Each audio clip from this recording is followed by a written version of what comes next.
আসসালামু আলাইকুম, আমি Srabani blog and cook channel থেকে নতুন আরেকটি ভিডিও নিয়ে সবার মাঝে হাজির হয়ে গেলাম। আজকে খুব সাধারণ একটি ঘরোয়া পদ্ধতিতে আমি আপনাদের সাথে চিকেন পাস্তা রেসিপি শেয়ার করব। আশা করছি আপনাদের কাছে অনেক বেশি ভালো লাগবে। কিভাবে ঘরে থাকা উপকরণ দিয়ে খুবই সুস্বাদু মজাদার এই চিকেন পাস্তা রেসিপি আপনারা ঘরেই বসে তৈরি করতে পারবেন, কিন্তু স্বাদ পাবেন রেস্টুরেন্টের মতো। সেই রেসিপি চলুন শেয়ার করছি। আমি এখানে ছোট ছোট করে চিকেন পিসগুলো কেটে নিয়েছি। তার সাথে মরিচ গুঁড়ো, হলুদের গুঁড়ো, জিরে গুঁড়ো, আদা বাটা, লবণ, সামান্য একটু তেল দিয়ে ভালো করে মাংসগুলো ম্যারিনেট করে অনেকক্ষণ রেখে দেব। তো এই মাংসটা আপনি যত আগে রেডি করে রাখবেন, আমার মনে হয় তত বেশি চিকেন পাস্তার স্বাদটাও মজা হবে। এই ঘরে থাকা সামান্য একটু উপকরণ দিয়ে যে এত মজার পাস্তা সুন্দর রান্না করা যায়, আসলে রান্না না করলে আমিও জানতাম না। তো চিকেন পাস্তার জন্য আমি মাংসটা ম্যারিনেট করে রেখে দিলাম। এখন চলে যাচ্ছি পরবর্তী স্টেপে। আগে থেকে আমি গরম পানির চুলাতে বসিয়ে রেখেছিলাম, তার সাথে সামান্য পরিমাণ রেগুলার তেল দিয়ে দিলাম রান্না করা, আর তার সাথে দিয়ে দিলাম লবণ। এবার গরম পানির ভিতরে আমি চিকেন পাস্তাগুলো ঢেলে দিলাম, আর খুব সাথে সাথে নেড়ে দেব যাতে দলা পেকে না যায়। তো আজকে আমি যেভাবে চিকেন পাস্তা রেডি করতেছি, আপনারা যদি বাসায় এভাবে একবার তৈরি করেন, দেখবেন রেস্টুরেন্ট স্বাদকেও হার মানাবে। তো সবাই দেখতে থাকুন। আর আরেকটা কথা, অনেক দিন পর কিন্তু বন্ধুরা নেটওয়ার্ক এসেছে। অনেক দিন আসলে কি বলবো, বুকের ভিতর একটা হাহাকার ছিল যে কখন নেট আসবে, কখন কি করব, ভিডিও দিব, আমার চ্যানেল হয়তো ডাউন হয়ে যাচ্ছে। এই টেনশানে আসলে রাতের ঘুমটাও আসলে ঠিক মতো হচ্ছে না। যাই হোক, অনেক দিন পর আমরা আমাদের নেটওয়ার্কের মুখটা দেখতে পেরেছি। ইনশাল্লাহ আবার আমরা সবাই রেগুলার হয়ে যাব। তো দেশের পরিস্থিতি কম বেশি তো সবাই জানেন, কম বেশি না সবাই জানেন, বাংলাদেশের অবস্থা পরিমাণ আসলে অনেক খারাপ। আসলে দেশের পরিস্থিতি যদি খারাপ থাকে, সবারই মন খারাপ থাকে। যদিও আমরা বাঙালি, বাংলাদেশে বাস করি, তবুও বাংলাদেশে যে এত বড় একটা ঘটনা ঘটে যাবে তো আমরা কখনো কল্পনা করতে পারিনি। আর যাই হোক, কথা বলতে বলতে কিন্তু আমার পাস্তাগুলো সিদ্ধ হয়ে গেছে। আমি কিন্তু একটা একটা করে ছেঁকে তুলে নিয়েছি। আর এবার কিন্তু আমি ডিমটা ভেজে নিচ্ছি। তো পাস্তা রান্না করতে কিন্তু চিকেনের সাথে ডিমটা দিলে কিন্তু স্বাদটা অনেক বেশি বেড়ে যাবে।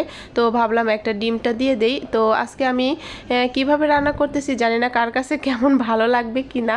আর ভয়েসটা দিচ্ছি কিন্তু খুবই তাড়াহুড়ার মধ্যে, কারণ এতদিন নেট ছিল না, ভিডিও এডিটিং করে রেখেছিলাম, কিন্তু ভয়েস দিতে ইচ্ছে করতেছিল না, কারণ কখন নেট আসবে, কি হবে, একটা মন মানসিকতাও খারাপ ছিল। তো যাই হোক, ডিমটা ভেজে নেওয়ার পরে এবার ম্যারিনেট করা চিকেনটাও আমি কিন্তু ভেজে নিচ্ছি। আজকের কথায় কাজে যদি কোনো ভুল ত্রুটি হয়ে থাকে, আপনারা প্লিজ ক্ষমা করে দেবেন, কারণ বুঝতেই পারছেন দেশের পরিস্থিতি খারাপ, আর আমার পরিস্থিতিও খারাপ, কারণ অনেক দিন ধরে কথা বলেনি, ভয়েস দেই নাই, ভিডিও দেই নাই, তো একটু হিমশিম খাচ্ছি আমার কাছে মনে হচ্ছে। যাই হোক বন্ধুরা, এই তো আমার বন্ধুরা অনেক ভালো, কিছু মনে করবে না। ভেজে রাখা চিকেনের মধ্যে এবার আমি কিন্তু একটা ডিম যেটা ভেজে রেখেছিলাম সেটাও দিয়ে দিলাম। একদম আমার পদ্ধতিতে, আমি যেভাবে রান্না করি সেটাই রান্না করতেছি, আমি কারো রেসিপি ফলো করতেছি না। তো জানি না ভালো লাগবে কি না। এবার তার সাথে আমি আগে থেকে সিদ্ধ করে রাখা পাস্তাগুলো দিয়ে দিলাম। এবার ভালো করে নেড়ে চেড়ে আমি এই চিকেন পাস্তার সাথে একদম মিশিয়ে দেব, কারণ মশলাগুলো যদি ভালোভাবে মিশে যায় এটা কিন্তু খুবই ভালো লাগে। তো যাই হোক, তোমরা দেখতে থাকো আর আমাকে সুন্দর সুন্দর কমেন্ট করবে। এতদিন কিন্তু অনেক কমেন্টের আশায় ছিলাম যে আপু আপনার ভিডিও সুন্দর হয়েছে, অনেক সুন্দর হয়েছে, লাইক দিয়ে শুরু করলাম, এগুলো কথা অনেক মিস করেছি, সত্যি বলতেছি। আর এই তো এখন যে আমার চিকেন পাস্তার ভেতরে আমি যে সস দিয়ে দিচ্ছি, এই সস দেওয়ার কারণে এর কালারটা কিন্তু দারুণ আসবে, তো খেতে কিন্তু ইয়ামি হবে। সস দিয়ে ভালো করে নেড়ে চেড়ে আমি আগে থেকে পেঁয়াজ কিউব করে কেটে রেখেছিলাম। আমি আগেই পেঁয়াজ দিই নাই, কারণ অনেকে আগে দেন আবার অনেকে পরে দেন। আমি ভাবলাম যে একটু পরে দেই নামানোর আগ মুহূর্তে, কারণ পেঁয়াজ সিদ্ধ হতে তো বেশি সময় লাগবে না। আর এখন যখন নামানোর আগে দেব, আর এই পেঁয়াজ দেখতেও সুন্দর লাগবে, খেতেও কিন্তু ভালো লাগবে। আর সে কারণে আমি নামানোর ঠিক আগ মুহূর্তে সস আর পেঁয়াজটা দিয়ে দিলাম। এবার বেশ অনেকক্ষণ নাড়াচাড়া করে আমি কিন্তু এই চিকেন পাস্তাটা নামিয়ে নেব। পাস্তা রান্না করতে করতে সেই বোরিং কথা আবারও আপনাদেরকে মনে করে দিচ্ছি। যারা যারা এই মুহূর্তে চলে এসেছেন, লাইক দিতে ভুলে গেছেন, প্লিজ ভিডিওটিকে একটি লাইক দেবেন। আর আজকে আমার চ্যানেলে যদি কোনো নতুন বন্ধু থেকে থাকেন, চাইলে কিন্তু আমার চ্যানেলটি সাবস্ক্রাইব করে আমার পাশে থাকতে পারেন। আর এই তো আমি কথা বলতে বলতে কিন্তু আপনাদের সামনে পাস্তাটা রান্না করা শেষ করেছি, এবার সার্ভ করে নিচ্ছি। তো দেখুন কতটা সুন্দর ঝরঝরে আর ইয়ামি ইয়ামি ভাব এসেছে আমার পাস্তার। তো খেতেও কিন্তু অসম্ভব মজা হয়েছিল, পরিবারের সবাই মিলে চেটে পুটে খুব ভালো করে খেয়েছি।